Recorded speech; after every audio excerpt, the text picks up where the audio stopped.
Temujin began to reorganize his army into units of tens, hundreds, and thousands, following the example of the Jin Chinese Empire. He also formed an elite bodyguard and began to set up administrative structures to govern the recently pacified tribes. He developed a formula promising autonomy to peoples who agreed to submit without a fight, while threatening dreadful consequences for those who resisted, a method of psychological warfare which would be used consistently by the Mongols in their conquests over the next century. In 1204, Temujin convened a Kuriltai or Grand Council to plan the upcoming campaign against the Naiman. The Khan was persuaded to launch his campaign early, and by the end of June, the Mongols reached Naiman territory. Although his army was smaller, Temujin ordered his men to light many fires at night to give the impression of having superior numbers. The Naiman commander, Tayang Khan, was deceived by this ruse. Over the next few months, the armies maneuvered around each other until Tayang prepared to do battle at Chakarmat. As Temujin and his leading generals spearheaded the attack, Jamuga suddenly led his men away from the field, depriving Tayang of his numerical superiority. Despite this, the Naiman army resisted bravely. However, Temujin's initial charge caught them off guard, and the Mongols gradually surrounded them. Temujin offered the Naiman honorable terms of surrender, but they preferred to fight to the last man. Tayang was taken prisoner and died of his wounds. Most of his allies submitted to Temujin. At 42, after suffering several setbacks, Temujin united over 30 tribes under his rule.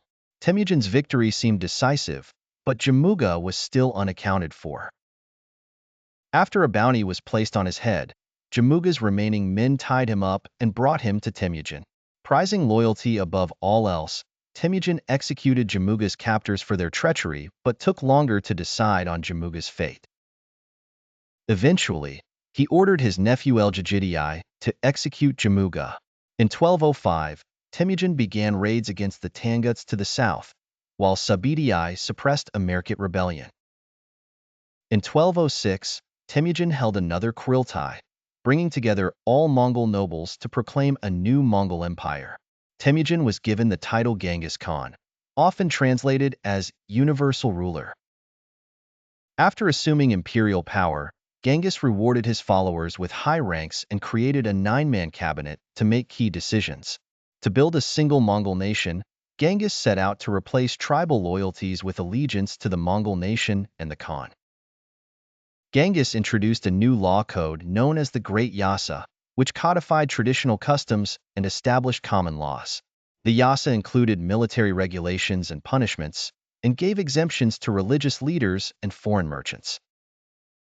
Genghis practiced religious toleration, allowing him to rule over a vast and diverse empire. However, the Yasa also mandated harsh penalties for many crimes, and Mongols habitually captured foreign women to take as concubines.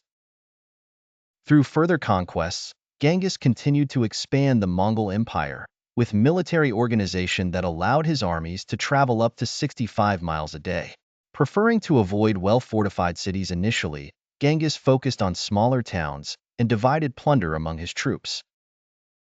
After securing his rear, Genghis turned his attention to northern China in 1211 with an invasion force of around 100,000 men. Through strategic tactics and dividing his forces, Genghis achieved significant victories over the Jin Empire, eventually leading to the siege of Beijing. The campaign against the Jin demonstrated Genghis Khan's military prowess and solidified his reputation as a formidable conqueror.